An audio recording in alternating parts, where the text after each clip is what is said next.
Here we have two different filament lamps. This is the incandescent lamp, made famous by Thomas Edison, and the halogen lamp.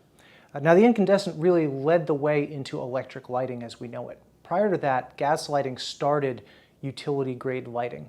Prior to gas lighting, everything we had was candlelit or lit by woven wicks and whale oil. Basically, people would have their own local light source within their home, whether it was fire or something else.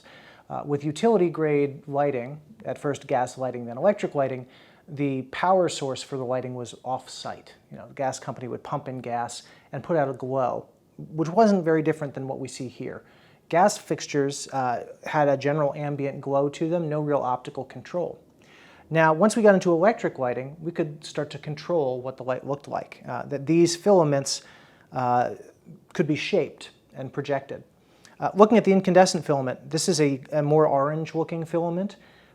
Later on, I'll turn these to 100% and you'll see more of the color temperature.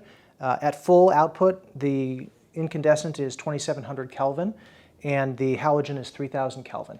But right now, dimmed down, they're closer to 2200, similar to what you see with candlelight. The incandescent doesn't last as long. The failing point on any incandescent is the filament itself. You can see this C shape of filament wrapping around the lens. And the way that an incandescent fails, power is being pushed through the coil of the incandescent. And if any part of that coil breaks, it glows because it's resisting the flow of electricity. That resistance is what gives it the glow. But eventually that resistance breaks down, the filament breaks, and the incandescent ceases to work. That's why when you shake an incandescent that's burned out, you can hear the little jingle inside. Halogen, however, lasts a lot longer. If the incandescent typically lasts 800 hours before it burns out, halogen typically lasts 5,000 hours before it burns out. Halogen has this quartz container that holds the filament. Now it's notable, this filament looks very different than this one. This filament is a solid line. It's not actually a line. It's actually many coils upon coils. If I grabbed and pulled this halogen filament, it would be about 6 to 12 inches long. But it's wound and rewound on itself to maximize the surface area. They do this so that you have more surface area, more brightness coming out of the halogen. It's contained inside of this quartz capsule, and it's also filled with halogen gas or other inert gases. That's what gives it the halogen name. It's not that the filament is made of halogen. The filament is still a tungsten filament, but there's halogen gas, which is an inert gas, pumped into that capsule.